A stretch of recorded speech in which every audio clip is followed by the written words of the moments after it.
Em seus lares, o programa Quarta Dimensão, redetvm.com.br, a maior e melhor cobertura local. 28 de julho de 2017, 17 horas.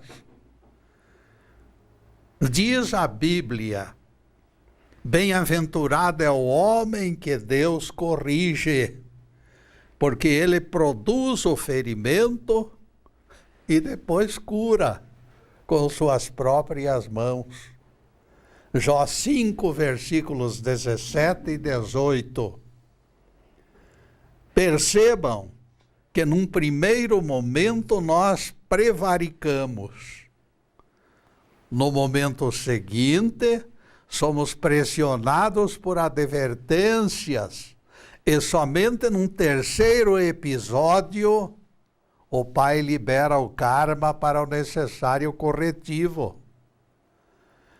É nesta altura do campeonato que o livro de Jó proclama: bem-aventurado é o homem que Deus corrige. Em nossa palestra de hoje, realizaremos uma extensa apreciação sobre nosso karma.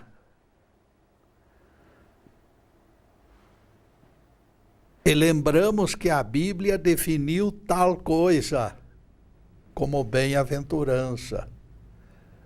Aqueles que rejeitam o karma estão rejeitando esta bem-aventurança. Ninguém estranhe, portanto, que o Pai Celestial permita este constante monitoramento do karma em nossas vidas. Toda correção aceita com humildade trará alegria futura. Deus é o autor do bem e também do mal. Deus fere e cura, conforme nos informa o livro de Jó. Nossos amigos João Luiz Leal, mais o Fernando e o Luiz Fernando, proporcionam condições técnicas para a divulgação deste programa. E nós agradecemos. Com eles colaborando nas operações, temos certeza de que tudo correrá bem. O tema de hoje será: Deus fere e Deus cura. Como enfrentaremos a pressão da vida moderna? A interrogação é condizente com a nossa atualidade repleta de problemas. Poucos escapam de tentáculos perturbadores tentando paralisá-los. Quando Dan Reiter assumiu o Jornal da Noite na CBS, seus amigos ficaram preocupados. Aquele cargo gerava pressões insuportáveis. Quando o simples repórter, explicou ele, eu não passava de alvo em movimento. Agora me tornei alvo sentado. Todos me encontram no mesmo lugar. Sempre escapei fácil dos desperdiçadores do tempo. Eu me desculpava. Estou de saída para Manágua, ou para São Paulo, ou para Londres. 3 palavras e pronto. Eu me libertava do assédio. Hoje me tornei alvo fácil. Terminado o jornal, é inevitável que alguém me espere na porta do elevador.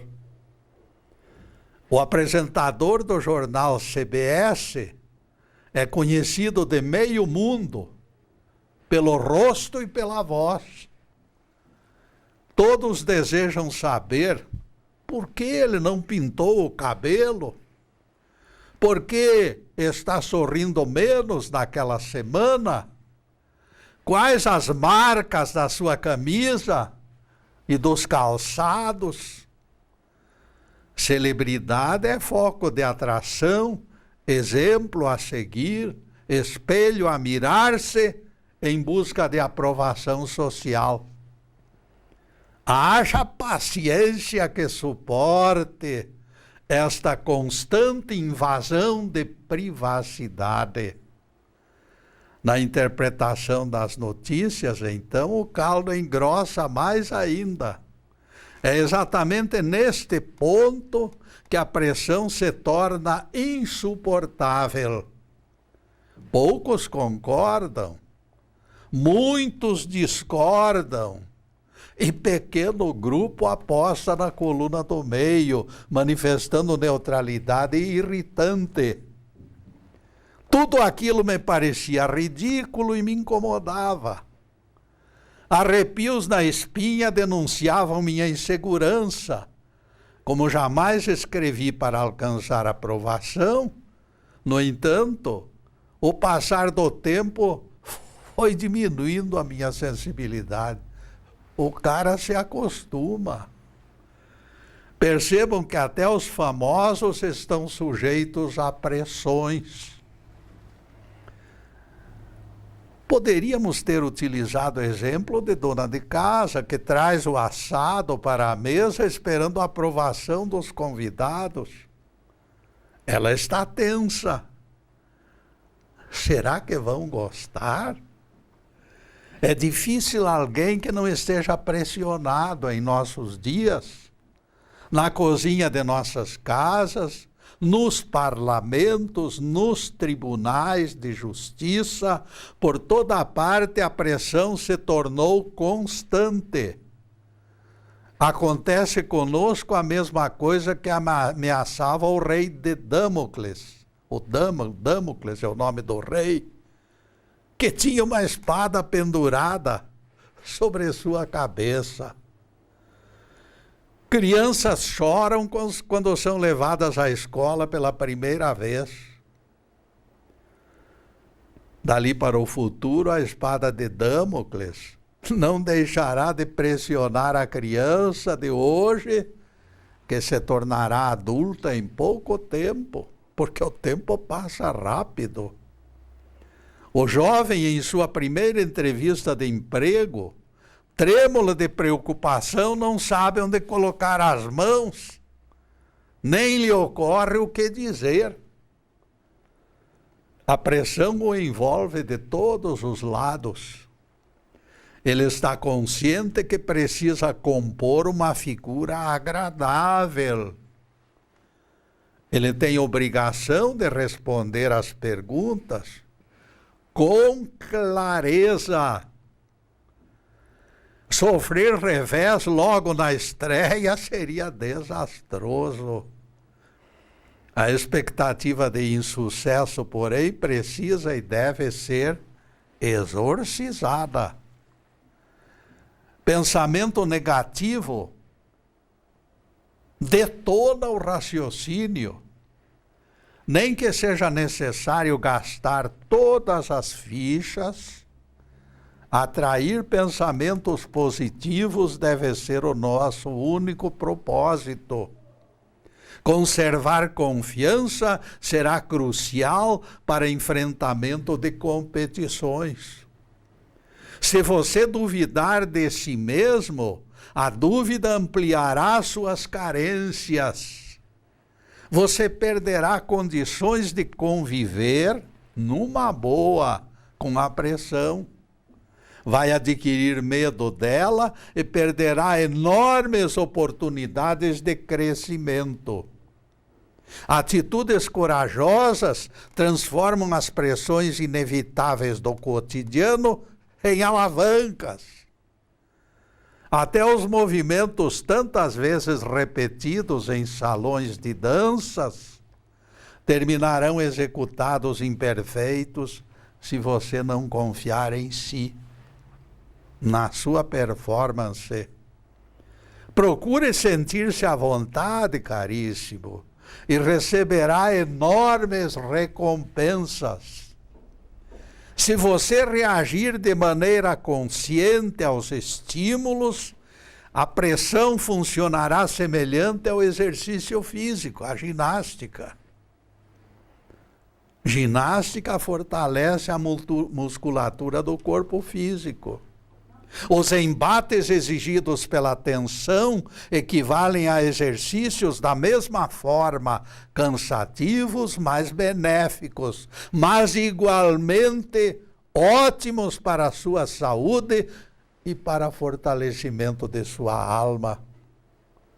O Velho Testamento da Bíblia nos conta que Moisés e o povo peregrinavam pela região desértica de Refidim, e não havia sinal de água. Já pensou ficar sem beber água? Sedento, o povo pressionou Moisés. Por que nos fizeste subir do Egito para logo em seguida nos matares de sede, a nós, aos nossos filhos e aos nossos rebanhos? Êxodo 17, versículo 30. Então Moisés clamou ao Senhor: que farei a este povo para que não me apedrejem? Êxodo 17, versículo 4. Então o Senhor respondeu a Moisés: passa adiante do povo e conduz a vara com que feriste o rio. Eis que estarei diante de ti sobre a rocha de Horebe. E ferirás a rocha, e dela sairá água, e o povo haverá de beber. Êxodo 17, versículo 5. E ficaram dessedentados por aquela aguinha fresca que escorreu pela montanha. O milagre mostrou que Jeová continuava ao lado deles. A despeito do refresco, todavia, a pressão não deixou tréguas. Não deu tréguas, não. Deus entregou-lhes a benesse, mas cobrou pela impaciência e pelos impropérios contra Moisés, permitindo que sobre eles avançassem adversários. A Bíblia conta que o acampamento foi invadido e depredado. Então veio Amaleque e pelejou contra Israel em Refidim. Êxodo 17, versículo 8. E neste ponto, caríssimos, nós vamos fazer a primeira interrupção em nosso programa para os comerciais do canal, mas é um instantinho só, é uns ais. Daqui a pouco estaremos de volta. Obrigado.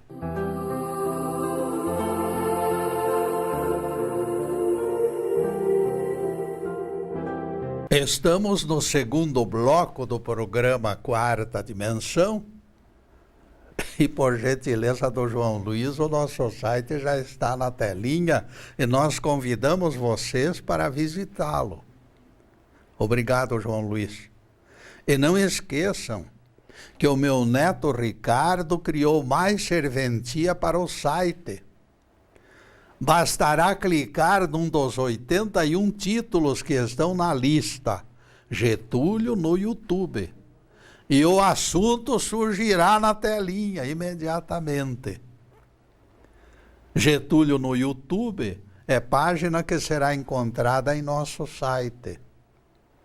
Nosso amigo Zube, embora aposentado, continua enviando nossas palestras para o YouTube. Já estamos com 118. Em seguida, a continuação do tema de hoje. Deus fere e Deus cura. Algo bastante esquisito aconteceu nesta batalha de Refidim. Quando Moisés levantava a mão, Israel prevalecia. Quando ele abaixava a mão, Amaleque dominava. Êxodo 17, versículo 11. As mãos de Moisés pesavam e ele não conseguia mantê-las no alto. Quem aguenta ficar tempo com a mão naquela posição? Ele cansava e a resistência de Josué começava a diminuir. O exército deles recuava. A pressão de Amaleque apertava o cerco nos momentos de fraqueza. O adversário avançava cada vez mais. Então Arão e Hur se posicionaram, um à direita e outro à esquerda de Moisés, e mantiveram as mãos do líder lá em cima. Com este componente nada convencional, Josué desbaratou os exércitos de Amaleque. Analisando esta passagem de Moisés, algumas conclusões podem ser extraídas daqui. Deus aperta o gasnete do murmurador, mas não lhe tira inteiramente o fôlego. Depois de acionada a censura, o alívio vem através de um arrefecimento da pressão. Deus mesmo irá regulando a válvula das pressões até desfazê-las por inteiro, quando nós merecemos, é claro.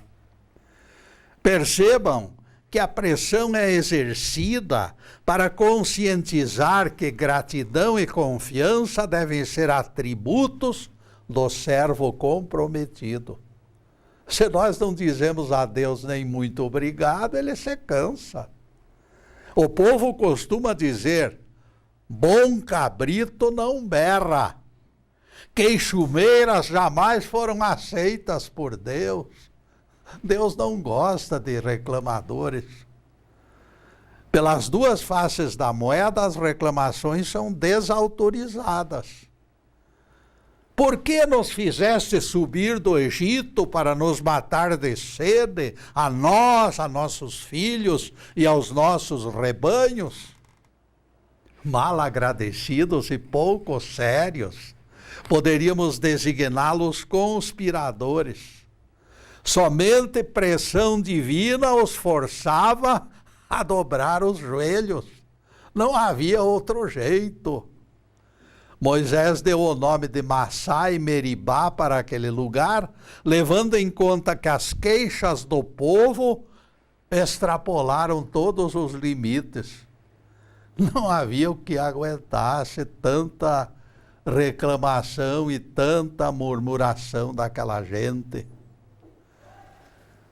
Ficou eternizada a desobediência de Israel quando Jeová mandou registrar o episódio na Bíblia.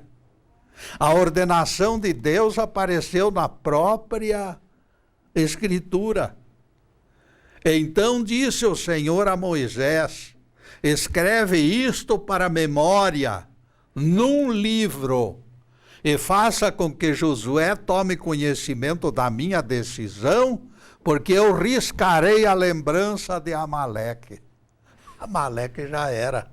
Êxodo 17, versículo 14. Apesar dos favores recebidos, a raça rebelde continuou desafiando Jeová. Estará Deus em nosso meio? Indagaram, descrendo da sua presença. Mas pareciam ticoticos esfaimados, aproveitando comida grátis. Vocês já devem ter visto o papai ticotico carregando minhocas para os filhotes. Os filhotes produzem uma algazarra enorme, tomando posse do alimento na base do grito. Quem grita mais, come mais. Parecido conosco, não acham? Os tímidos passam fome até aprender a piar mais grosso e mais forte. Então, na linha de frente, aqueles que eram fracos De repente vão para a linha de frente, porque aprendem a piar forte. E o barulho deles se torna igual àqueles que anteriormente os oprimiam. Somente pressão dobrada impede o predomínio dos fortes. Quem rejeita a harmoniosa convivência precisa ser contido. Pressionando, Deus mantém canal aberto para que suas lições alcancem e desfaçam procedimentos egoístas. Percebam que Moisés, com mão levantada, produziu lição. Lição. Afinal, Getúlio, o que Jeová tinha para ensinar com este jogo de cena incompreensível das mãos levantadas? Pergunta o João dos Anzóis. E eu respondo. No fundo da aparência estranha, caríssimo, surge a lição. Será sempre difícil vencer pressões sozinho, sem ajuda. Todos estão sujeitos ao assédio de Amaleque, rondando em sua volta. Dívidas, enfermidades, incertezas, desemprego, inflação, desavenças, são variados amaleques que nos vergastam na trajetória da vida. Em pleno século XXI, ainda vivenciamos assaltos destes inimigos ferozes. Amaleque, portanto, não é mais do que o conjunto de dificuldades que vergastam os viventes. Deus prescreveu receita para vencer estes adversários. E prescreveu nesse texto que nós apresentamos a vocês. Você precisa dos amigos. Num lado de Moisés postou-se a Arão, no outro lado Ur. Os dois mantiveram erguidos os braços de Moisés. Quando Arão cansava, Ur pegava no braço e ficava segurando. Quando este cansava, aquele entrava em cena. Os três reunidos realizaram aquilo que o legislador hebreu sozinho não conseguia fazer, e a derrota viria. E Amaleque foi derrotado antes do pôr do sol pela amizade dos três que se conservaram juntos, trabalhando e lutando para conservar aquele braço erguido. Se você for casado ou casada, aceite a ajuda do seu cônjuge, aceite a ajuda do seu filho. Se não for casado e não tiver filhos, aceite a ajuda de amigos. Faça amigos para recíproca segurança em momentos de crise. Embora pressões façam parte do aprendizado, 4 mãos poderão enfrentá-las melhor do que apenas 2. Para desabafar, para animar, para transmitir segurança, valerá conservar alguém por perto. Todos nós temos necessidades de suporte humano que nos ouça. Grupo que permita a confidência será sempre bem-vindo. Terceirizar apreensões aliviará em boa parte o torniquete imposto às nossas almas. Moisés teve Arão e Ur para manter no alto as suas mãos, repito. Entre os 12 apóstolos, Jesus contava de maneira mais direta com Pedro, Tiago e João. Foram eles que testemunharam o Mestre transformado em facho de luminosidade no alto da montanha. Os demais permaneceram ao pé do monte, sem compreender o significado daquele encontro secreto. Quando nosso rabi escalava a longa ladeira do Gólgota, ao encontro da crucificação, suas pernas vacilaram de cansaço. Tudo indicava que ele não suportaria a íngreme jornada ao encontro do Monte do Calvário. E neste ponto, caríssimos, nós vamos fazer mais uma pequena interrupção em nosso programa para os comerciais do canal, mas é um instantinho só. Daqui a pouco estaremos de volta. Obrigado.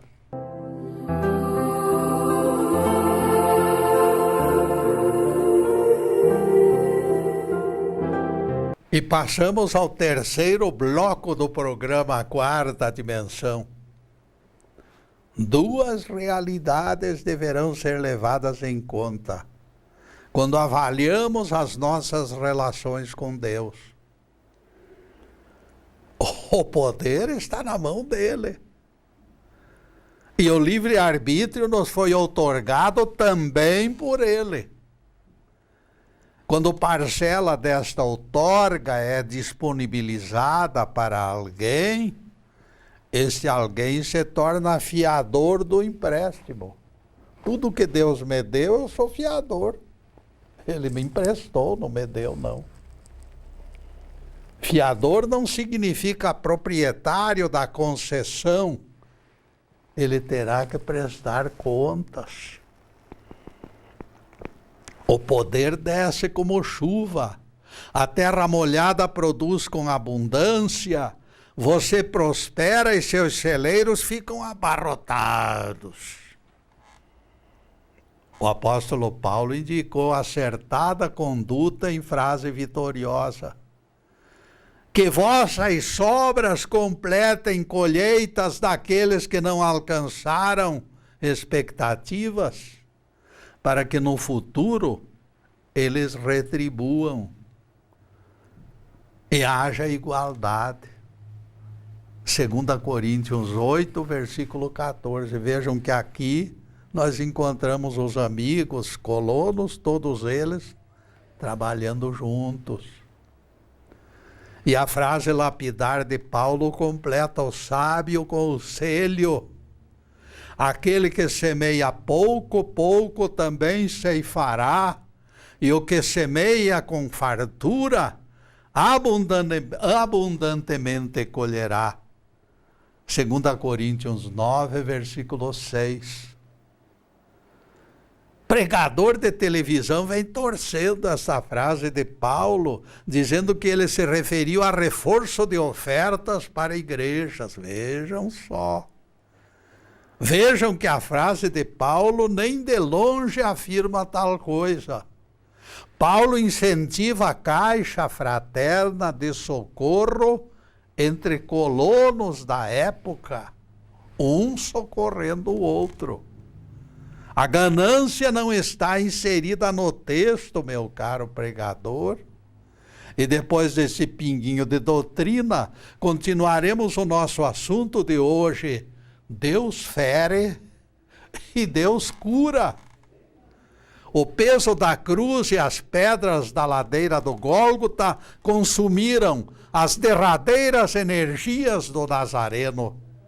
Aquela carga superava a capacidade do homem que amanhecera o dia sofrendo torturas e humilhações como réu em processo infame.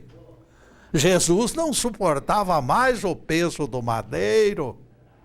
Foi quando surgiu homem forte chamado Simão Cireneu para dividir o peso do instrumento de suplício.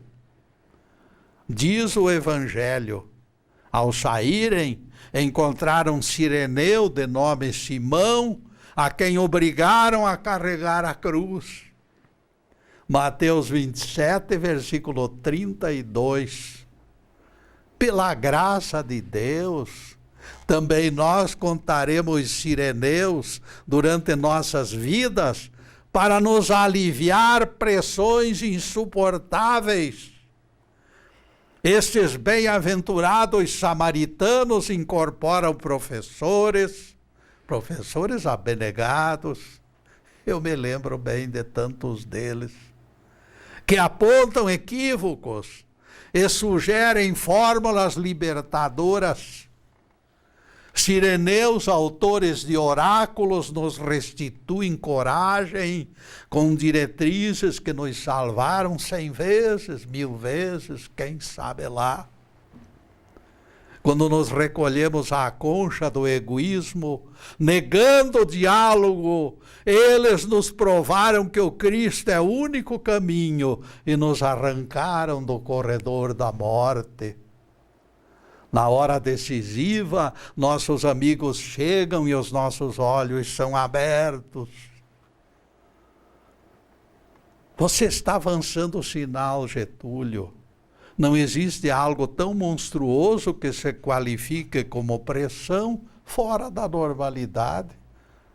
Você vive bem, Getúlio, por que a queixa? Deus permite o frio conforme o cobertor. Será melhor observar em sua volta, olhar tudo aquilo que está se passando em seu redor. Nesta altura, meus amigos, vocês sabem de uma coisa? A pessoa despenca do pedestal e percebe algo no seu entorno. Aquela mãe recebe salário mínimo e proporciona estudo para 3 filhos. Você fará ideia da pressão que envolve aquela mulher? E aquele vendedor ambulante que é obrigado a cumprir cota alta, para continuar com carteira assinada, este também sofre pressões. Nossos amigos sireneus nos recordam esses dramas anônimos para mostrar que não somos nem tão heróis, nem tanto vítimas. Os dois lados estão errados. Nem heróis, nem vítimas. Sofrer pressões é próprio do mundo em que vivemos. É a coisa mais normal que existe. Alguém já tentou imaginar o drama dos médicos que socorreram o Papa João Paulo II quando sofreu atentado? Aqueles médicos se encontravam no foco da mídia, que estava de olho no procedimento deles, qualquer fiozinho torto, pronto.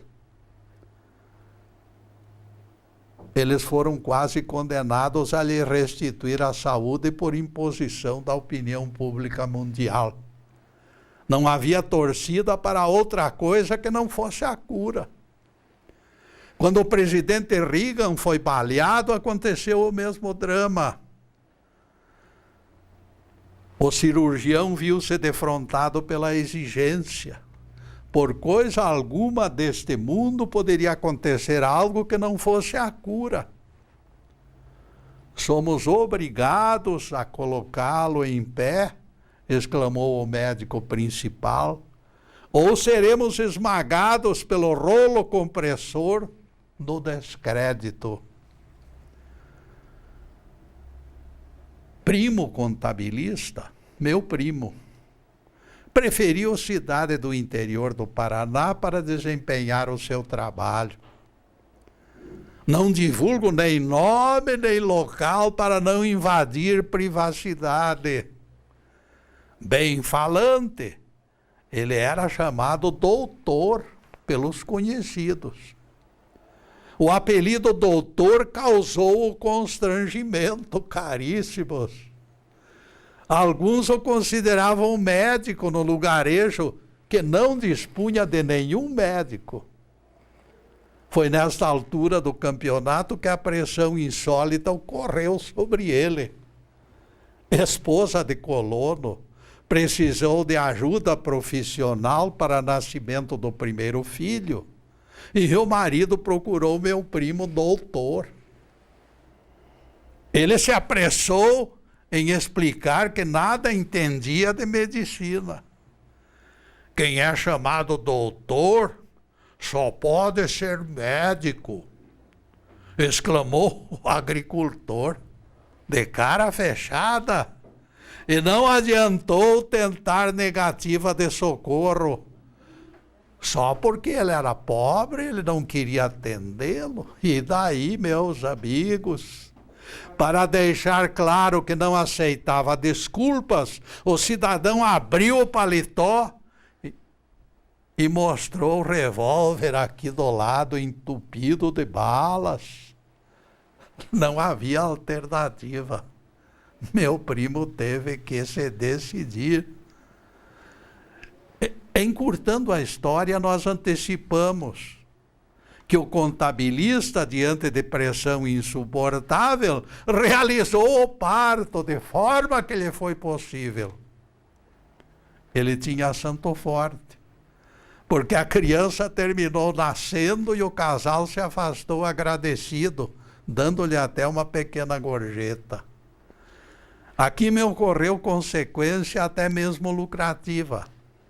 Não fosse a pressão assustadora na hora daquele evento, e esse meu primo perderia a oportunidade de protagonizar drama insólito. Trazer criança ao mundo estava totalmente fora das suas mais tresloucadas expectativas. A pressão exercida pela arma daquele homem lhe entregou chance de narrar esta história, que parece fantástica, pelo resto da vida. Confesso que já escutei esta narrativa N vezes. A pressão tem isto de concreto, meus caros. Para lucro ou perda, ela tem o condão de fazer que aconteça. A pressão arrasta. O mundo está repleto de histórias que são inseridas no folclore. Será permitido dizer que a pressão já produziu realizações notáveis. Repórter de jornal em Madrid apresentou ao chefe descrição pormenorizada do campeonato de tênis de Wimbledon. Ele redigira esboço contendo sequências de todas as partidas, uma coisinha bem feita. Mas o chefe da redação parecia insatisfeito. Faltou você fazer pergunta ao campeão, lhe disse o diretor, mantendo-se pensativo. Você deveria ter perguntado como conseguiu superar as enormes pressões desse torneio. Chefe, disse o jornalista, eu pensei nisto, mas acabei desistindo, porque seria a chuva no molhado. É consenso que pressões dos competidores o estimularam a superar as limitações e alcançar o pódio. Ninguém se torna campeão sem ser pressionado. E neste ponto, caríssimos, nós vamos fazer mais uma pequena interrupção em nosso programa para os comerciais do canal. Mas é um instantinho só. Daqui a pouco estaremos de volta. Obrigado.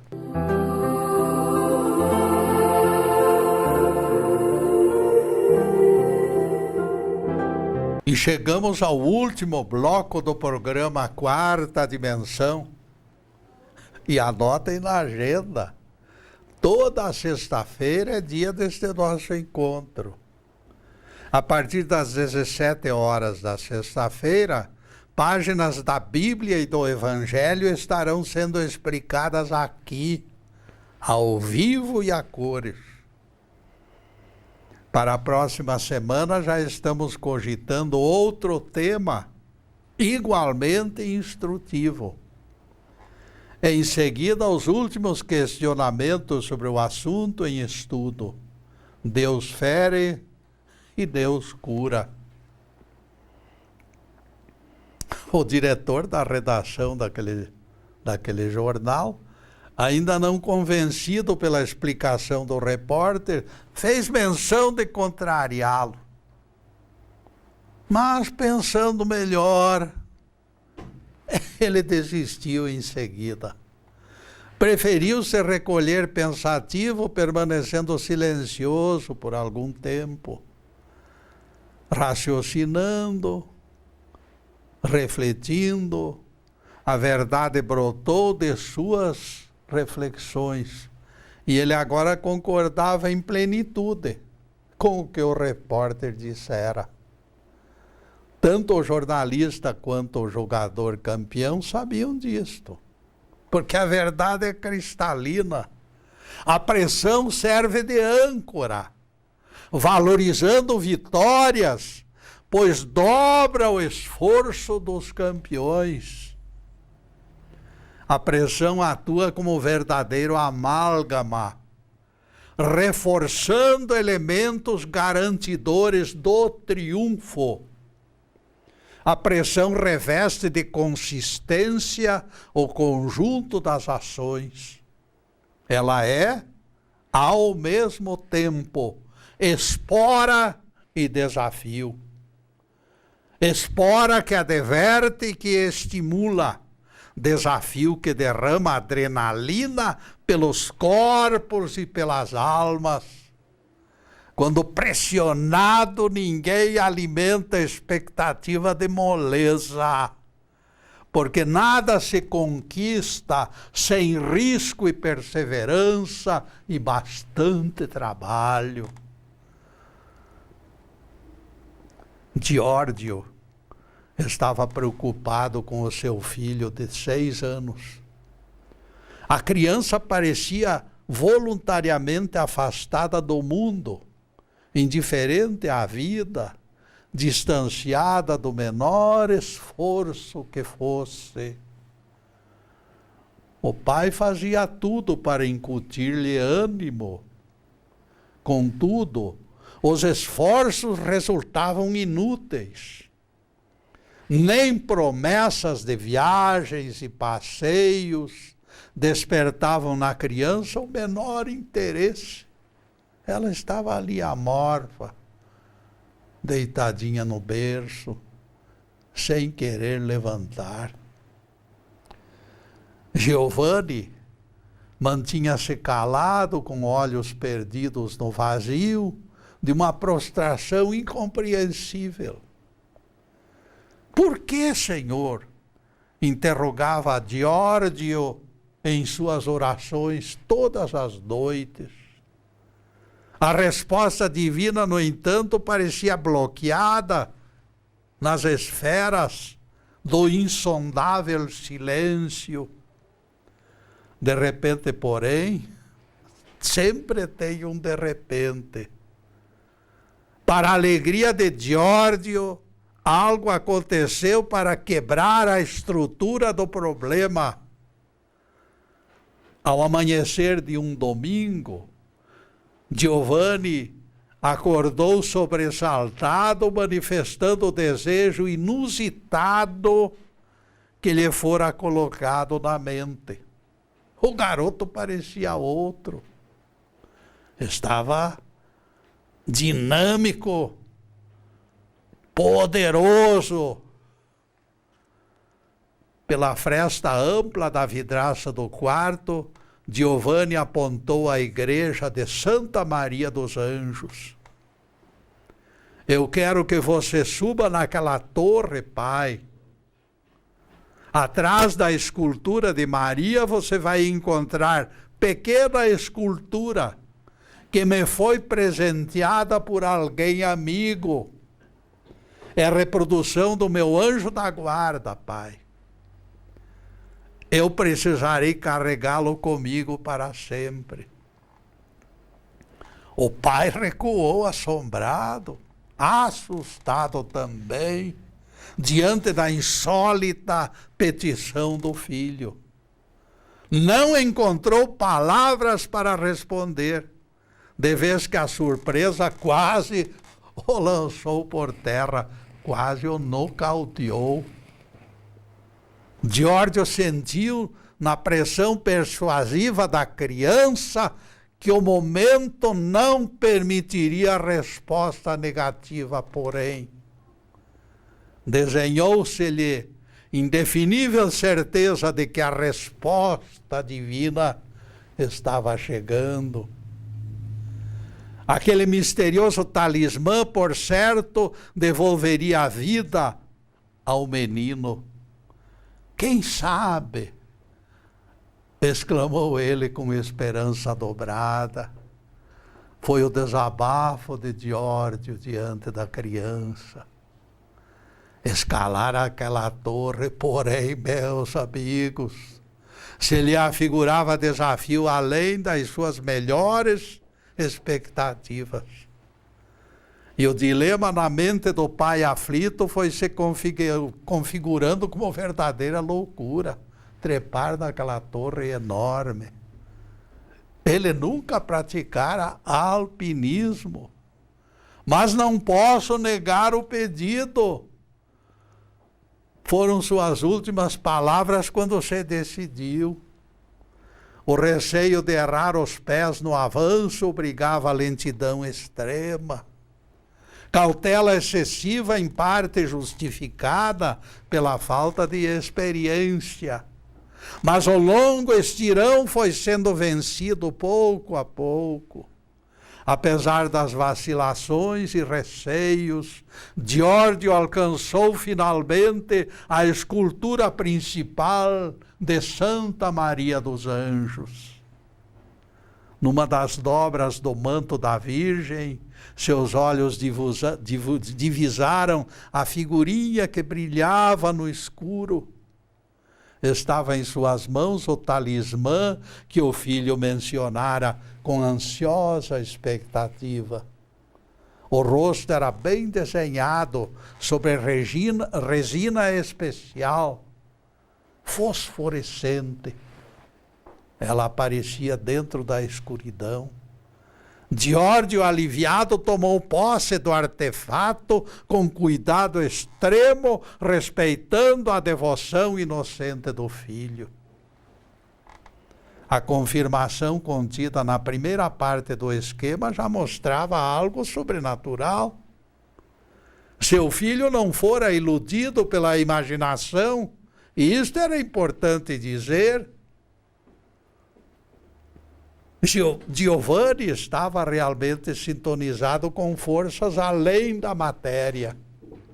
A criança ficou transfigurada diante do talismã trazido pelo pai. Seus olhos brilharam quando lhe disse: "Muito obrigado, papai." Imediatamente ergueu-se da cama como nunca fazia antes. As cores lhe voltaram ao rosto e a jovialidade palpitou no seu coração. O menino estava completamente curado. A pressão no bom sentido, a pressão do bem, a pressão divina, mais uma vez provaram que são alavancas que nos projetam acima das nossas forças. Felizmente, Deus toma as rédeas em certos momentos, transformando aparentes desvarios em aventuras sublimes. O ser humano fraco e vacilante, movido pelo impulso divino, pode alcançar dimensões angelicais. Giorgio jamais, em qualquer outra circunstância, teria coragem para escalar parede íngreme como aquela. A pressão da criança, movido pela esperança de sua cura, virou legítimo impulso que o levou a enfrentar a perigosa empreitada. Tudo, felizmente, terminou na mais santa e gostosa festa. Ninguém espere moleza nem caminhos largos, porém, no reino do Cristo. Jesus foi claro. Aqueles que perseverarem até ao fim, estes serão salvos. Louvado seja Deus. Que o Senhor nos abençoe e nos guarde. Que o Senhor faça resplandecer o seu rosto sobre nós e tenha misericórdia de nós. Que o Senhor sobre nós levante o seu rosto e nos dê a paz. Louvado seja o nosso querido Deus Pai. Louvado seja o santo nome de Jesus, o nosso Cristo. Obrigado, Deus. Obrigado, Jesus. E obrigado também para vocês, meus amigos, minhas amigas, gente boa. Que as bênçãos divinas possam se espalhar pelos lares, pelas famílias, pelas pessoas. Que tudo receba o alento divino, a força divina, o poder de Deus. Muito obrigado, meus amigos, e boa noite.